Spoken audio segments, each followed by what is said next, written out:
Welcome to Bird Camp Radio, where the coveys rise from the high pines, marsh valleys, sagebrush seas, and the shelf rock ledges.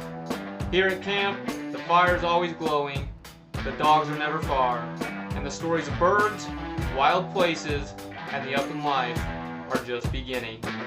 This is Bird Camp Radio.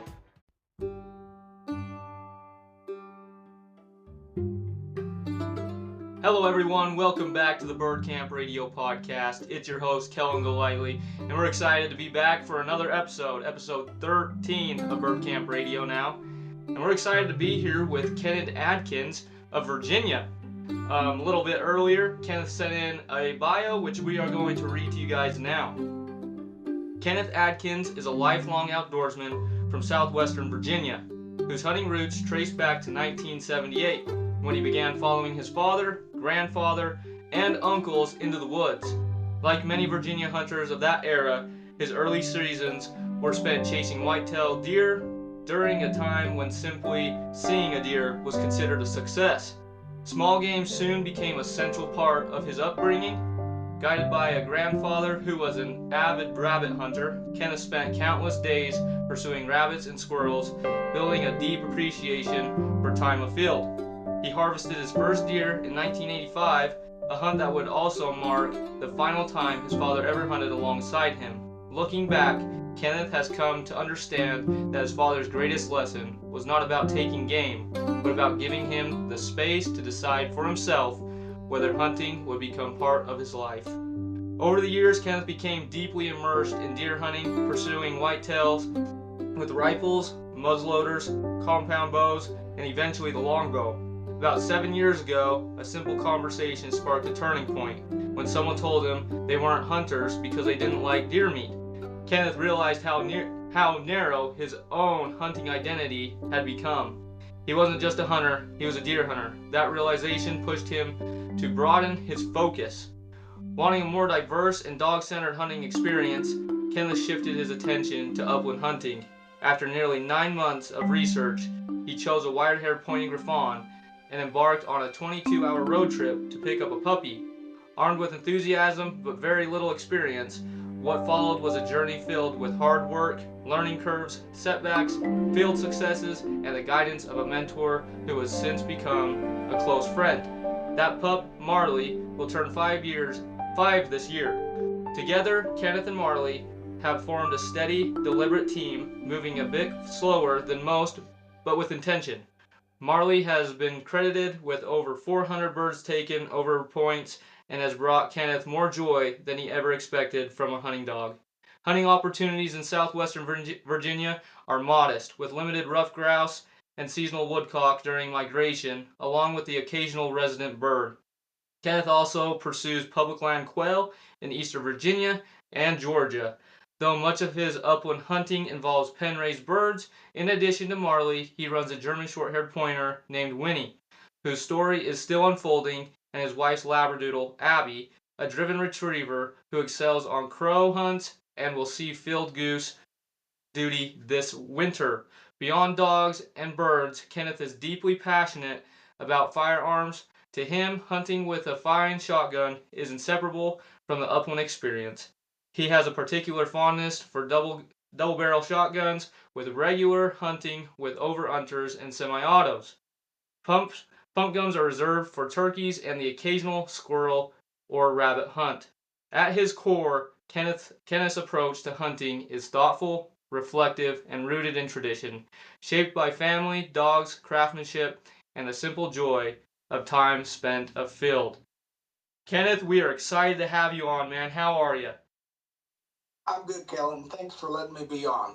Of course, we are excited to have you, and that is one heck of a bio, and we're excited to dig into that with our listeners today. I mean, you have quite a bit of experience, and I mean, you say that you're newer into this field, but I mean, wow, it looks like you've been able to do quite a bit of work during your time. Yeah, I like to say that I'm a middle-aged onset uplander, and spent most of my more youthful years chasing deer, occasional turkeys, and squirrels and rabbits. But upland is It's become a passion over the past few years. Well, we love to hear that, and we're excited to hear your story and how you got into it and a little bit more. But before we get started, as you know, and many of the listeners, but for the ones that are new to the Bird Camp Radio podcast, we like to play a little quick game of rapid fire around the campfire. This game consists of 10 different questions. This is a timed game, and there is a leaderboard. So the faster that the guest answers, the better spot that they will be held at on the leaderboard. So, do you have any questions, Kenneth? No, sir. All right, well, we will get started then. All right, here we go. Favorite wild bird to chase? Grouse. Most challenging bird? Grouse. Favorite dog breed? Ah. I guess I'll dispense with the speed part of this. My favorite breed would be either a Griffon or probably a GSP. Awesome. GSPs are a better looking dog, but the Griffon holds a warm place in my heart. Hey, love it. Best bird for eating? Grouse. Go-to field snack? Granola bar. Dream hunting destination?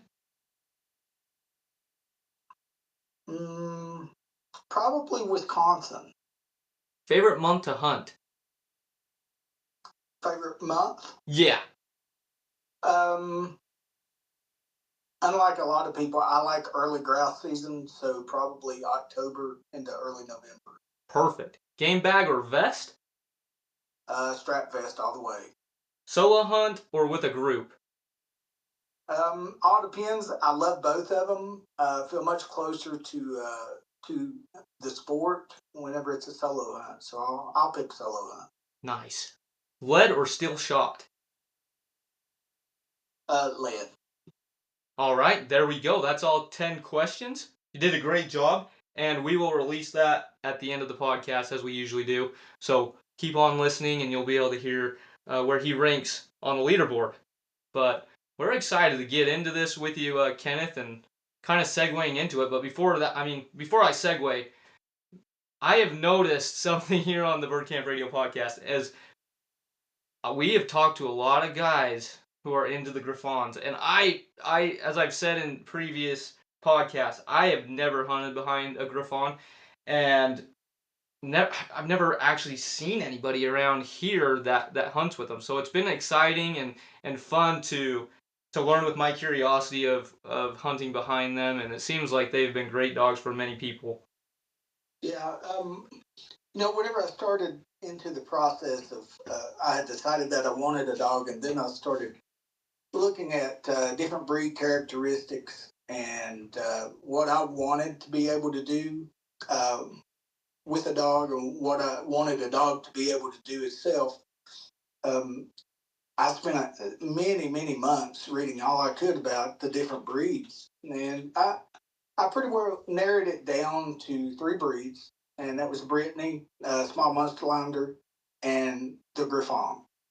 And the small Muncies, they're just they're hard to find a breeder that's got open slots.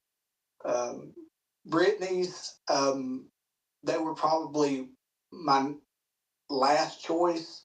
The Griffon, the thing that I like about them was everyone says that, or all the research I did said that they were soft-natured, and I feel like that leads to a great bond with a dog if everything you do with them is positive reinforcement as opposed to negative reinforcement.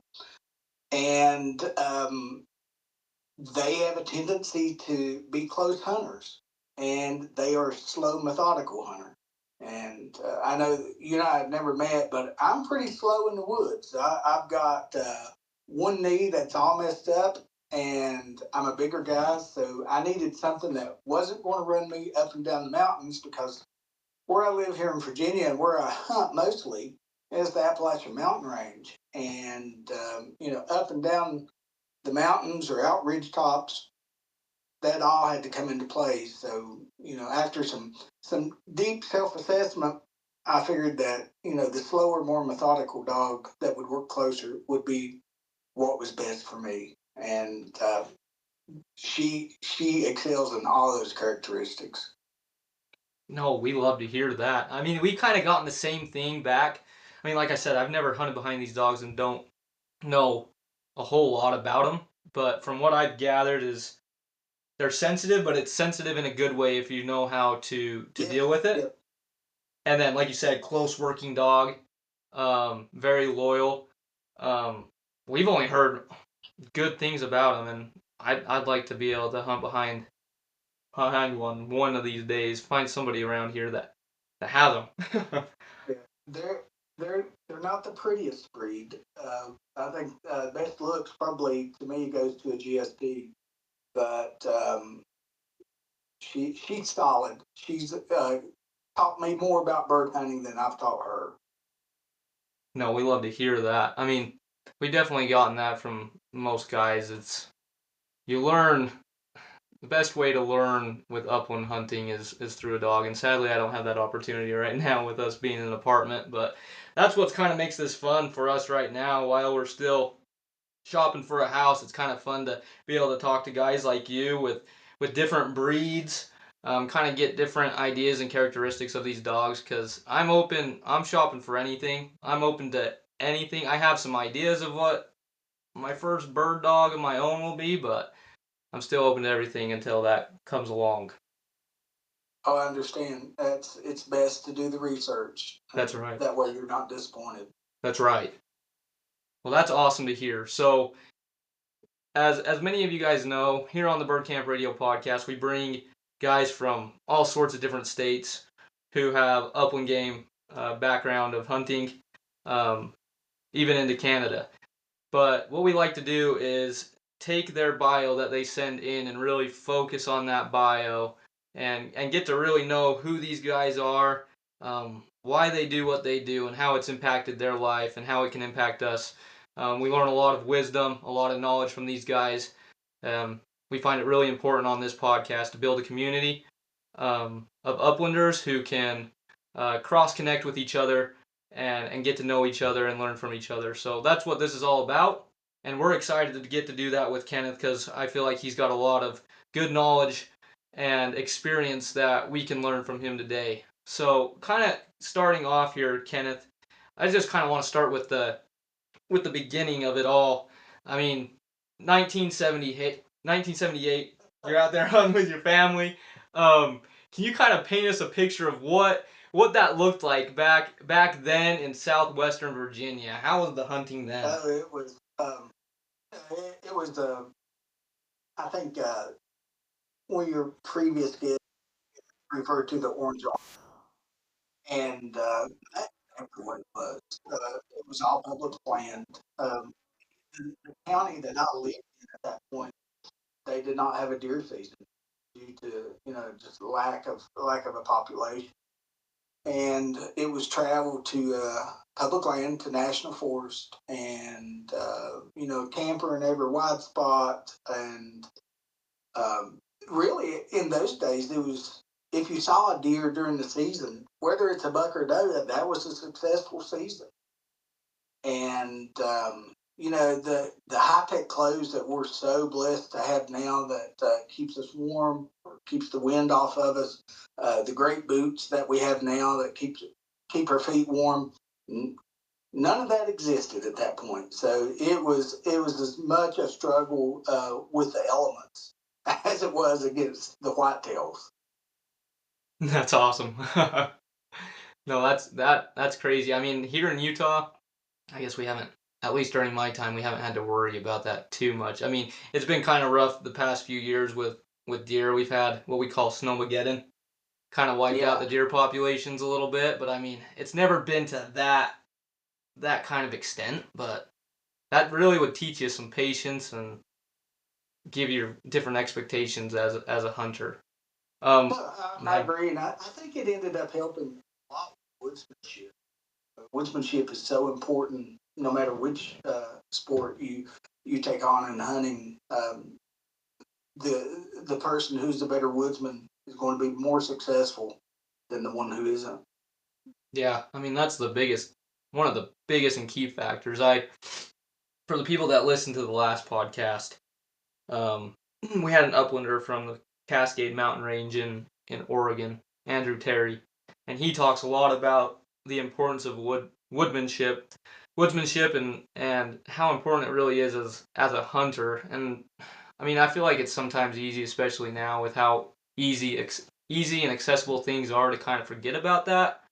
And he kind of brought that back to mind for me. Is like that's a huge part of it too, still, and it's an important part that we can focus on as uplanders and hunters in general. Yeah, yeah, agreed. And from those early days of deer hunting,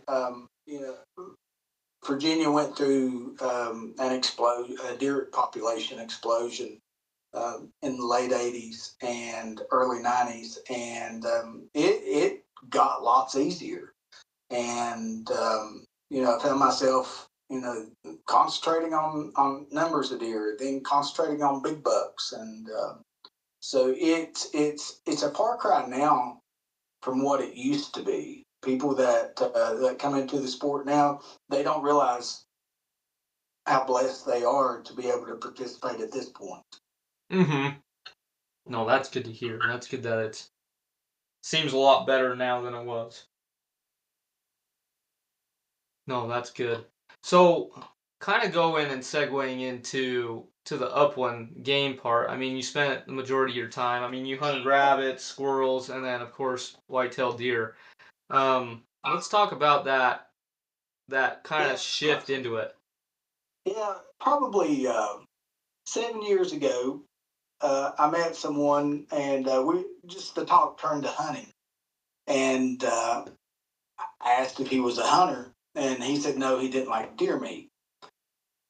And it didn't catch me off guard at that point, but it just sort of sat and stewed in my head. And I came to realize that I was no longer a hunter. I was a deer hunter. And that's all I did. Burn vacation time during deer season. Um, Spend, it was not anything to go dark to dark on stand for me.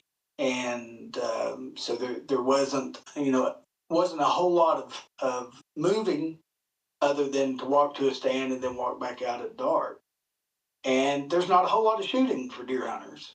And I like to shoot. And it really it touched something in me to, I guess, harken back to, the days when I grew up with my grandfather, chasing rabbits, or being in the squirrel woods, or shooting the occasional grouse while I was squirrel hunting. Um, I wanted to go back to that. I don't know if you call it a midlife crisis or not, but that was something that I wanted to get involved in. And we are a dog family, and so I thought I wanted a bird dog, and knew nothing about it. Knew that the grouse population now was not what it used to be. I knew that quail were not around like they used to be. Started doing the research, and along with the breed research, you watch everything you can, you read everything you can, and people that are upland hunters, they for the most part, they have a different take on things. They have a different attitude about things, and that's what I wanted.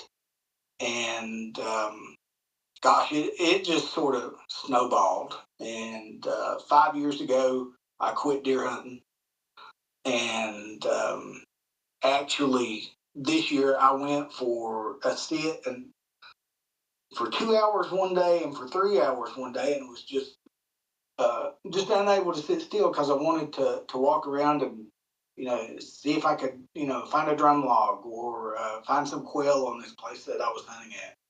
So I felt like that transition has pretty well taken hold. I have no desire to deer hunt at this point. I've killed enough deer in my life, and now pretty well, if it's feathered, then it's something that chase. Wow, that's really neat, and I commend you for that shift in your life. That's kind of cool. Like you said, if you call it a midlife crisis or not, I feel like that's a pretty good way to deal with it. I mean, Yeah. that's amazing. And the thing about it was, people in my area, they don't have bird dogs. Bird hunting, upland hunting is not a thing here. Occasionally, you'll find someone that either they used to have a couple of dogs and they would hunt years ago, or B, there's someone that has dogs now and they travel to Minnesota or Wisconsin to grouse hunt, or to the Midwest to chase pheasants, or down south for quail. This area is not conducive to having bird dogs, and that's probably the biggest struggle that I've encountered. And something the gentleman you referred to in my bio that has become a good friend of mine. He actually owns a hunting preserve, a bird preserve, and as the first time that I took Marley out there, bless his heart, he didn't want to help me work with her, but I talked him into it. But he said one thing about it is you got to have birds to have a bird dog, and that hit home because we don't have a whole lot of them. And so it's been a lot of extra travel, and try to do the right thing with her, do her breeding justice, do her justice, because I know she loves it more than anything. And so we chase anything we can whenever we can. It's legal, ethical, and moral. We're there. Wow, more power to you because I mean out here seems like everybody's got somebody that they could talk to about advice or helping them get out and find places to get a bird dog out there. I commend you on that, being able to make that work when there's not that many people who are out there hunting behind dogs. I mean, that's got to make it difficult, but I mean, at the same time, rewarding as well. Oh, it is. It's been aside from harvesting deer with longbows. It's one of the most rewarding things I've done in hunting is to see her mature, and for us to uh, get accomplishments season after season. This year we were able to put things together and got on our first woodcock, and so that's those are the little victories that make it all worthwhile. Right. Those are just small little silver linings in it. No, I understand that. That's amazing. Um, with that, so you're able to hunt a few different upland game species. Uh huh. Um, grouse are your favorite, right? Absolutely, without a doubt. Okay, let's talk a little bit about that because I'm just curious of like the terrain that you're hunting in and as well as the birds that you're hunting, how it varies Yeah. from where I'm at. Yeah, so terrain here, we're in Appalachian Mountains, from Georgia to Maine, that big long line of mountains that runs up the eastern side of the country. And I guess the areas that I hunt, probably the tallest ones cap out at a little over 4,000 feet. And pretty well the accepted uh, standard or knowledge is that you don't find many birds below 3,000 feet. Now, whether that's due to bird flu or whatever, that seems to be the case. I've seen birds below 3,000 feet during the summertime, but never while hunting. Granted, most of my hunting focus is above 3,000 feet. And it is, everyone, like, whenever we talk about grouse hunting, everybody wants the early successional forests, the clear cuts that are grown up. And in Virginia, the National Forest Service has just not done well at all with, approving permits for cutting. We've got forests here that are so old and mature that, aside from the tree trunks that you see as you look across, it looks like a field. So there's no cover, there's no browse, and that makes it difficult. It's not as I guess as common a type of grouse terrain as what you would think. What we do have though is we have a couple of things called mountain ivy and mountain laurel, and grouse get plenty of protection in the ivy and the laurel. The ivy grows probably uh, 2 to 3 feet high, and is very bushy and provides them lots of protection. Laurel can grow, probably 8 to 10, maybe 12 feet high, and it's a much bigger tree. But those areas interspersed, like in an oak ridge, there's plenty of food for grouse, plenty of protection for grouse there. And so that's what a lot of our hunting is focused on. If we do have, a cut that has some early successional growth in it, then it's definitely something that I'll target. That's fascinating. The other thing is, years that there's really good acorn crops, like this year here in Wythe County. Gosh, birds are hard to find. They're not clumped up anywhere under an oak that's producing. But if you can find, I always like to find some type of spring seepage in an ivy thicket or a brushy area. That always seems to be one of the key spots, especially if there's food close by. That's really interesting. I mean, I've heard from a few guys that I've talked to along that Appalachian range, the grouse have been kind of at a decline. I've heard just from several. I didn't really know. Yeah, they definitely have. Back in the 70s and 80s, deer hunting, it was nothing to see, 3, 4, 5 grouse a day while you were hunting. And now, like 3 years ago, I saw 3 grouse in one day, and just thought it was, it was miraculous.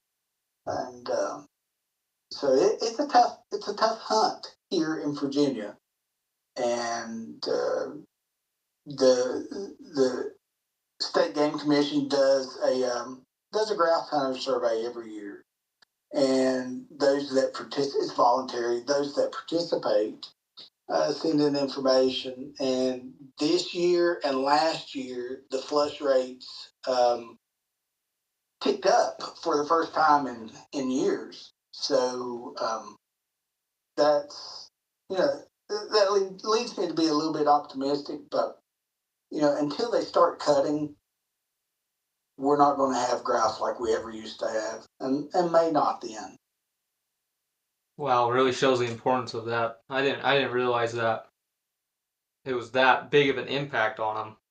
Well, that's good to hear that there's been a small increase there. I mean, like you said, that is optimistic to be able to hear something like that.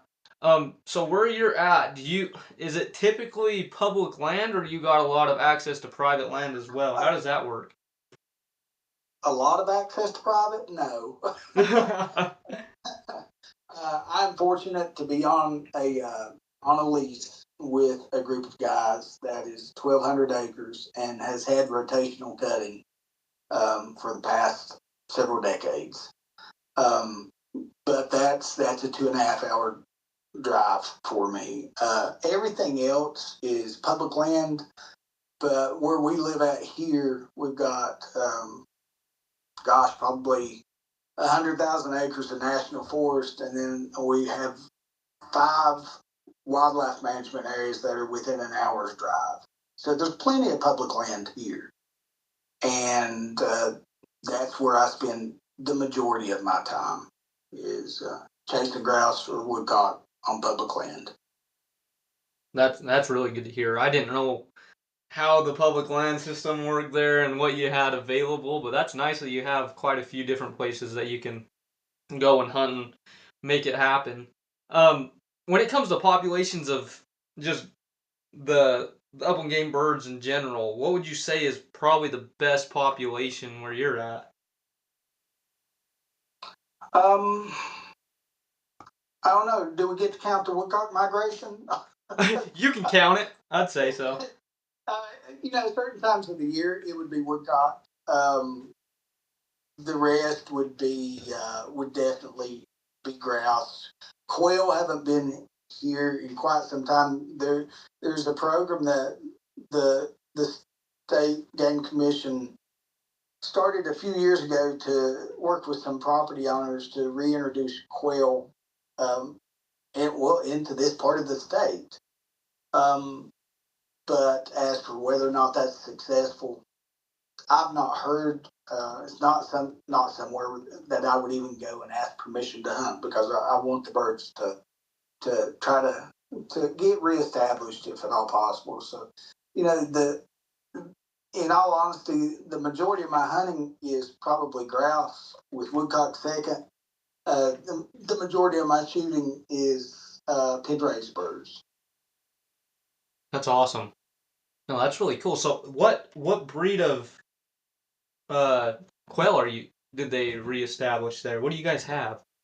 It's a northern bobwhite. Okay, that's what I would have figured was the bobwhite quail. Okay, that makes sense. I was just curious there. No, that's really cool. I mean, you got access to quite a few different birds, and I mean, whenever you get the opportunity, I mean, it's always great. That's really awesome to hear. Kind of segueing. Let's talk about the bird dogs. Let's talk about how you got into it. I mean, we talked briefly about it, but I mean, you said that you spent nearly 9 months researching bird dog breeds. Did you have anything in idea, or were you just completely open-minded? Well, I had an idea, but I wasn't being honest with myself. And that's something that in what I do for work, I try to pass along too, is, this idea of self-assessment and being honest with you about yourself. And whenever I sat down and looked at it, at that time I was, going into I was in my 50s, and got one bum knee.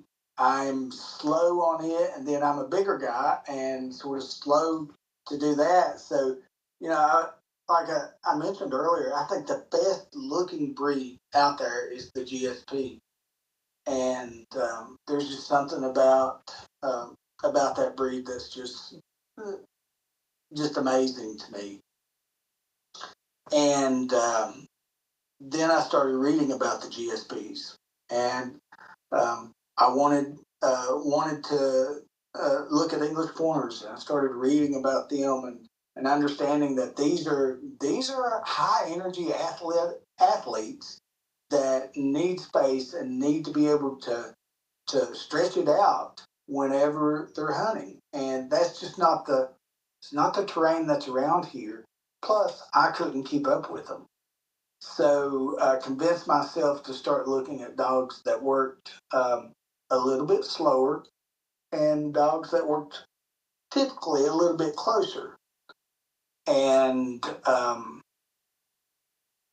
I was really set on a small Munster, and just had so many difficulties trying to even get on a waiting list for a breeder.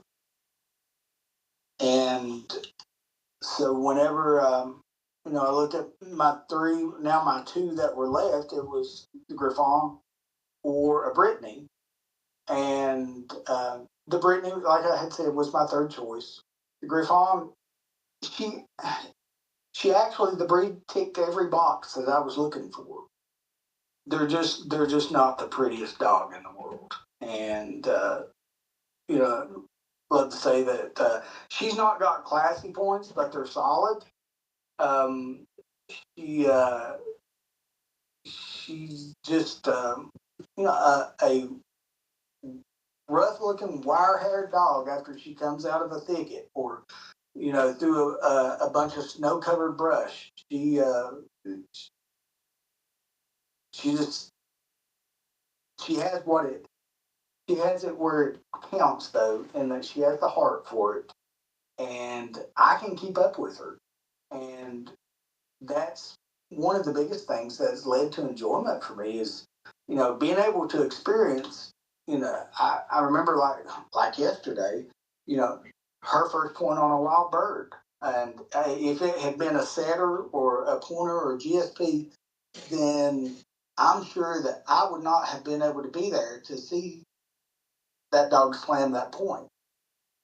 But with her being closer, working 60, 70 yards out as opposed to a couple hundred, then I was able to see that. And that's been super, super important to me. And she's 5 now, and probably in the next couple of years, I'll probably be looking for what I think would be my last bird dog. And I'm just torn between whether to go back that route or try something else. We have a GSP that my friend that owns the hunting preserve, he runs GSPs as his guide dogs, and he had a breeding, and he kept 2 dogs out of the litter, and those were going to go onto his guide string for clients. And so she was gun broke, she's bird broke, she's just a stellar dog and got an amazing amount of drive. But for some reason, and I'm not real sure, he's not real sure either, she developed some gun sensitivity. And that's after retrieving who knows how many birds that had been shot over her. So he asked me, he wanted to find someone who would take care of her, give her a good home. And if anybody knows me and my wife Bridget, we love our animals. We give them good homes. Marley is not an outside dog, except during the daytime. She's inside. All of our dogs come in at night, and she's a spoiled pet. But we said that we would look for that GSP, an owner, and he asked if we would be interested in her. And we just we fell in love with her whenever we saw her. Take her out. She's got a better nose than Marley does. Her name's Winnie, by the way. And she's got a better nose than Marley does. She has got a classy point. And just a great all-around dog, but she is very sensitive to guns. When we got her, I could pull a shotgun out of the safe, and she would run away. We got her to the point that she would sit with me while I had it. She would smell of it, and felt like we were making progress. And then last year, I took her to another preserve because I didn't want her to associate it with where she had basically grown up. And we tried to hunt her. And first bird that we came to, she pointed just fine. I shot it. She didn't really have much of a drive to retrieve it. So we started again, and we hunted and hunted and hunted and hunted, and never came across any more birds. And so I had seen, I pretty well knew that there was a bird on the corner. I'd seen the guy stop on his 4-wheeler and spend a few minutes there. So we made our way down to it, and as she rounded that corner in the cut, she did almost like a hesitated stop and then took back off like she was hunting. And we walked over, and surely enough, there was a bird there. So what she's doing is she will just stop or halt that drive that she has to hunt just to keep a gun from going off. The other day, I have a place that we liberate quail on. So the other day I took her, hoping that she had gotten out of it some more, and fired a starter pistol as I flushed a bird that she had pointed, and we got out of the brush, walked back into the field, and she took off and found her sitting beside the truck. So I told my wife she's not going to make a gun dog. She's a bird dog, but she's not a gun dog, and that's okay. The GSPs are just they're a beautiful, amazing breed. They're a very touchy breed. They have to be, if they're in the room with you, they have to be touching you. And that's, she's pretty high key. She runs everywhere. She'll chase birds, around the yard here at the house. And my Griffon, she's not like that. Whenever it's business, whenever it's time to hunt, she's all business. But her off switch is truly amazing. So that's awesome. I feel like that's two extremes in the breeds. If that's something that you're thinking about, then that off switch, if that's important to you, I couldn't recommend one any more than a Griffon. No, that is sorry about that. That's awesome. I mean, that's kind of cool that you've been able to have the breed that you really enjoy as a family dog, and then you got your working dog, and I mean, it's cool to be able to see how you've made that work and made the transitions to bring this dog into the world. And I mean, at the end of the day, I mean, like you said, the most important thing, I feel like there's a breed for everyone. I mean, each personality holds a different thing.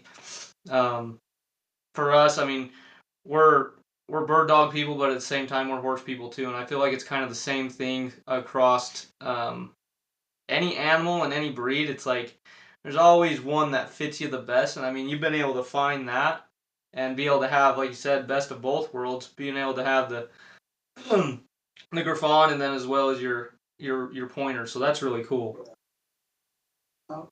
And you said horses. We've got horses too. So oh, do you? I understand the struggle there. They are. I don't ride. My wife rides a lot. I just feed and then fence. But the horses they're amazing animals too. I married my wife and horses, so I never had horses growing up or anything like that. So my introduction to them has been through her, and it's amazing to see, just how much of a social creature they are, how connected they are with their owners. Mm-hmm. I completely agree. I mean, I grew up with horses, but my wife definitely brought that into the into the relationship, and she grew up with Arabians. I grew up with quarter horses, so that's why I brought it up, because each person, they got their own thing. Yeah. And we've got 2 Arabians and 2 quarter horses. Look at that. I know exactly what you mean. And one of the quarter horses is a gelding, and the others are mares. They're Yep. So you know exactly where we're coming from. Okay, yep. I can see that. See, and I always think, and I mean this in the best way possible, but I always think of the GSP as the Arabian of the horse world. Like, just the high running, they're on it. Yeah. I hadn't thought about that, but I think you're exactly right. I think that nails it, in all honesty. That is, they're beautiful, beautiful animals. They've got so much style to them, and in all honesty, at this point, I'm a much healthier person now than I was whenever I started this. At this point, I would take and hunt Winnie. I would hunt with any GSP out there, but what I needed to begin this journey, the Griffon, was the one that offered it to me. But yeah, the Arabians of the dog world, GSP definitely. I'm glad I've never said that before, and I mean that in the best way possible. But I mean, no, thank you. Yeah, I mean, like you said, very very beautiful animals, ton of athleticism, and they are goers. Absolutely. No, that's awesome, and I mean, that's the fun thing about this podcast is, I mean, we get to talk to people from all different walks of life, and each person's come up differently. Some people have been hunting their whole lives. Some people haven't. Some people are new to it. Some people have been doing it for forever. And I mean, it's fun to be able to also see the breed that people run, and you can kind of get to know, like, okay, I can definitely see that, and it's cool to be able to put the person and the dog together. I'm like, yeah, that makes sense. I can see it for sure. Yeah, it's good combination. Yeah. So that's fun, and I mean, we have had an absolute blast being able to talk to you today, Kenneth, and you sharing all the experience and stories that you have. I feel like people are really going to be able to enjoy what you've shared with us today. But as many of you know, before we close, we always like to ask the guests one last question before we close, and that is, do you have any advice that you would give a new hunter, or it could be a hunter who's been hunting their whole lives? Any advice that you'd give these people out here? Um. Yeah. Don't jump into something without doing some research. If you're going to purchase a dog, make sure that you can give that dog 15 years of a good life and provide everything that they need, and let them do what they're born and bred to do. The other thing is, if you can find a mentor, um, gosh, that's probably one of the biggest things that helped me, was to find my friend Bobby, and use that person, get direction off of them. But the other part of it is, don't wait around and depend on others. That's one thing that I accepted a long time ago. Is there's all these things that I want to do, whether it's to chase grouse in Wisconsin, or to go to South Dakota after pheasants. Um, it's great to plan with a group, but be willing to do it on your own if needed, because it's so hard for any of us to get time away to do what we love.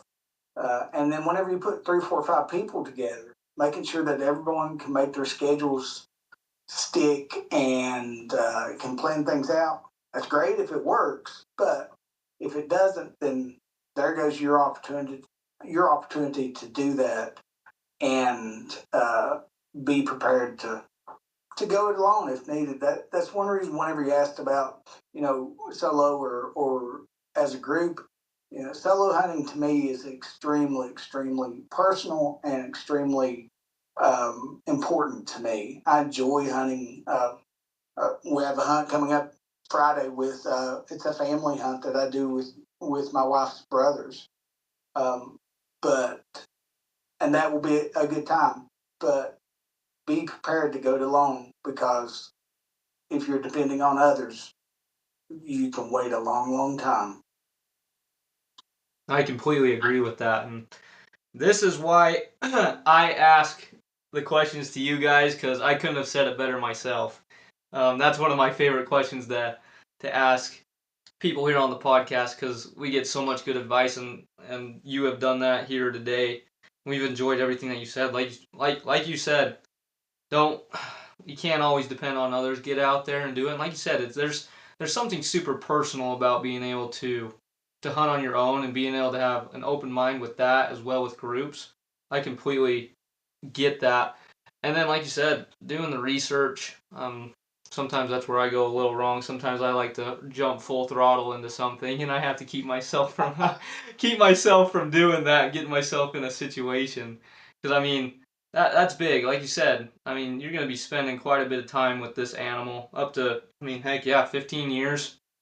I mean, you want to give them a good life, and you want to be able to make it enjoyable for the two of you as well. So, I mean, great advice today, everybody, and then as well your Appalachian perspective on things. I mean, we love to hear it, and I love the accent. I love the accent. I worried if you guys would be able to understand me or not. So. No, I love it. I actually lived in Tennessee for a little while, for about a year, Really? and Okay. yep, I wish I had one. Everybody would always make fun of me because I'm stuck here with no accent at all. The closest I was to Virginia was Kingsport, Tennessee. Yes, sir. Yes, sir. You know where Bristol is? Yes, I do. Yep. That's my part of the country. Well, that's really neat. I was wondering. I'm like, I love the accent. It sounds a lot like some of the people I know back there, and we've had a great time talking to you today, Kenneth. And like I said, thank you for being willing to come on to the podcast. It's guys like you that make this all come together. Couldn't do it without you guys, and we love the perspectives that each individual brings to the podcast, and you definitely brought that today. So thank you. Thank you. I've enjoyed it. Thank you again, everyone, for listening to the 13th episode of the Bird Camp Radio podcast with Kenneth Adkins.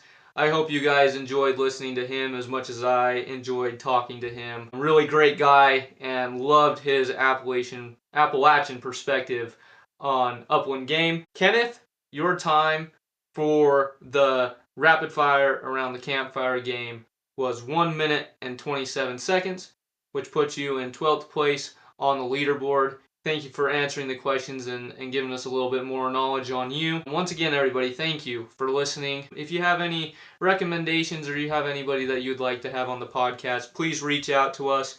You know where to find us. We're on TikTok, Instagram, and Facebook on Bird Camp Radio. You can also find my personal page, Kellen Golightly, on Facebook and Instagram. Go check out our store. You can find the link in our bios.